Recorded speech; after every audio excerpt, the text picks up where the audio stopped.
We are all day live streaming, and I'm still not sleepy. And I'm here. I'm here. I am here, and I am honored to have as one of my guests, actually one of my bosses, one of the people who is on our board of directors and gives me direction and gives direction to the direction that Center of Life is going, is Erika Johnson. Erika was born and raised in the Hazelwood community and is now on the board of directors and offering leadership here in the community. And Erika, thank you so much for being with us. Thank you. It means so much to have the right leaders in the right place at the right time, doing the right thing the right way in front of the right people. And that's Erika. That's Erika. Erika is a great asset to the organization. She's also an amazing community member. Not to mention, but I'm going to mention it anyway, she is an amazing artist. She's an incredible artist with just a voice of an angel. You will hear some of that. Just a little bit. I don't know, later, or maybe you already heard it. Whatever. It's an all-day live stream, so you might have heard it already. But thank you for being here. Thank you for joining us, Erika. It is Absolutely. an honor to have you to be with us. Absolutely. Thank you for having me. And I'm just really excited about where Center of Life is headed. And that's one of the reasons why I chose that song, Blue Skies, because I do feel like better days are ahead. And I feel like this is a time where Center of Life is really reaping what's been sown into the community for years. I also think the beautiful thing about the reaping, like the harvest time with this project and with these visions that you have, is that it's not just going to benefit Center of Life. It's going to benefit Hazelwood. It's going to benefit young minds. Like when I was a kid, seeing that they're able to have access to these types of things. So I'm really excited. Well, you know, Erika, it's another. It's kind of doubly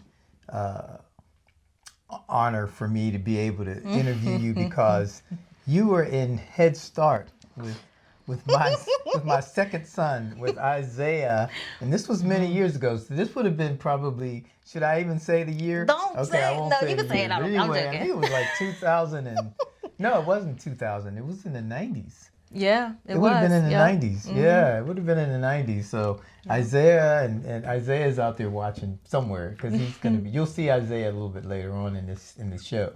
But Erika and Isaiah were in Head Start right here in Hazelwood, the place called Cotrack, and but grew up right here in Hazelwood. And you know the leadership that you have been able to offer in the community has been exemplary. I think that young people have seen you. They've seen you just around, but they haven't just seen you as an artist. They haven't just seen you as somebody who goes out as a professional and goes to work every day, but they've seen you in the community as an activist, as somebody who will speak up for the community, as somebody who's been in the community meetings, standing up for our community and making sure that, as we say, that there is development in our community, but it's development without displacement. Absolutely. Yeah. Yeah.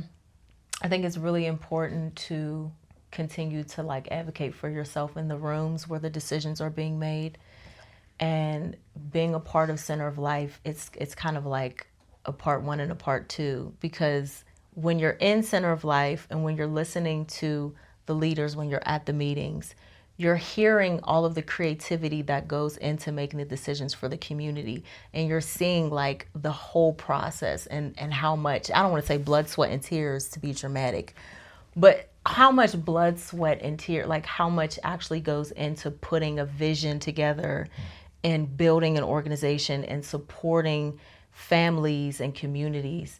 And so it's like you see that part, and then you also see the other portion of it where you're in these spaces and you're in these rooms and you need the funding, and then you're kind of you're almost playing the game sometimes as building an organization. And so it's really important that I'm a part of this because I get to see the whole scope of what really goes into creating an amazing organization. And not only has Center of Life stayed true to like the values and the mission that you know we hold dear to, but we're also doing it with a lot of grace. You know, we've done it through the pandemic. Like I'm blessed to be able to see, like, I can remember, no, like legitimately, I can remember seeing, I can't even think of his name right now. Oh my goodness. Neil, maybe? Not, I did see Neil, but it was somebody else. He drives the white, he's always cleaning his cars. Yes, Oh, yes. Maurice. Maurice. Mr. Maurice. Cole. Yeah, Mr. that's Cole. right, Mr. Maurice. I know him by Maurice, not Mr. Cole. But yeah, I can remember like seeing him driving around and like, you know, dropping off food and doing all these different things. So it's empowering to be in this to be in the rooms, I should say, and to hear the vision, but then it's also empowering to see the people like being motivated and doing the things, doing the work.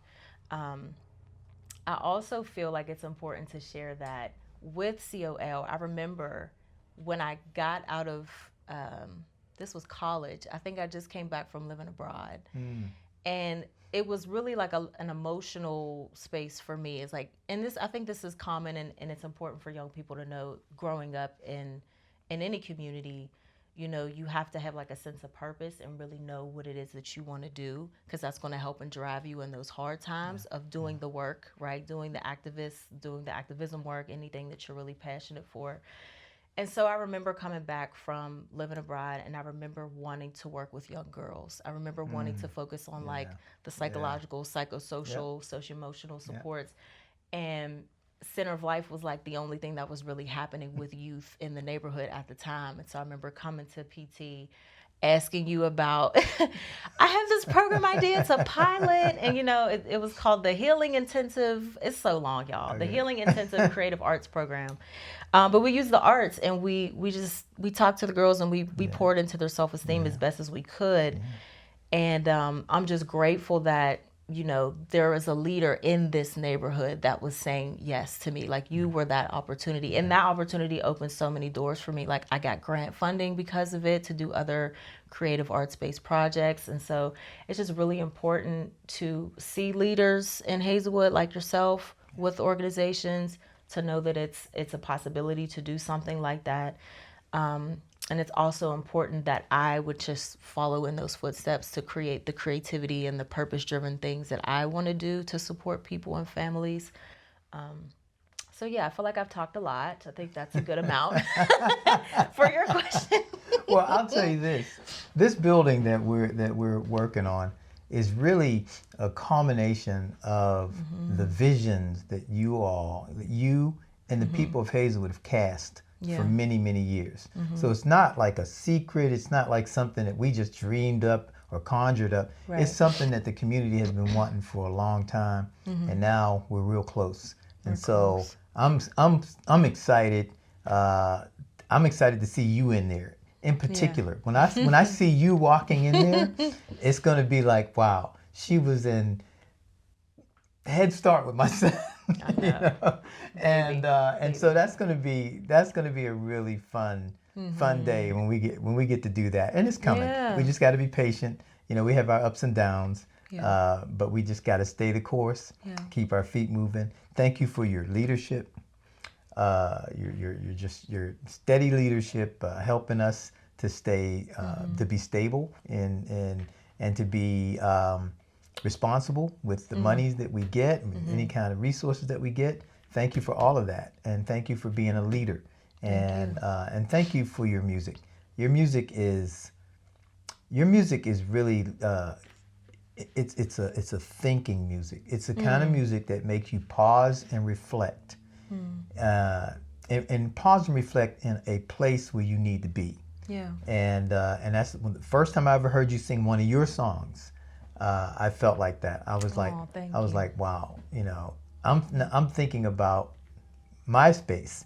You know, because I'm a musician, but I don't do it as much. And when I saw you doing it, I was like, man, you know, I probably need to get back to it at some point. You know, before I take off. You know, here, but.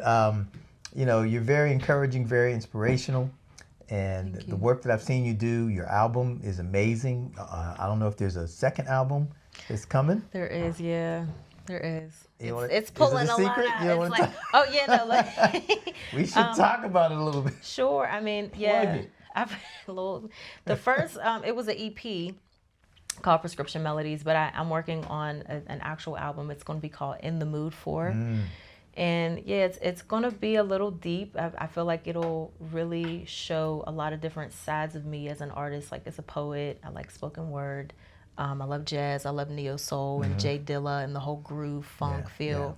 I also love gospel and blues. So I feel like it's going to incorporate all of those different styles in one album, which is, I thought it sounded cute when I first thought of it, and now I'm doing it and I'm like, oh my gosh. But yeah, it's planned to come out. I'm planning for it to come out in the spring of next year. So yeah, late spring, early summer next year. All right, standing in line. I'll be waiting. I'll be waiting for it. And you're going to be pleasantly surprised when you hear it. Her voice is amazing. You may have already heard her voice, but if you did hear it, we can always go back and rewind so you can hear it again because she's got a beautiful voice. She's a beautiful person. She's a leader. She's super, super smart.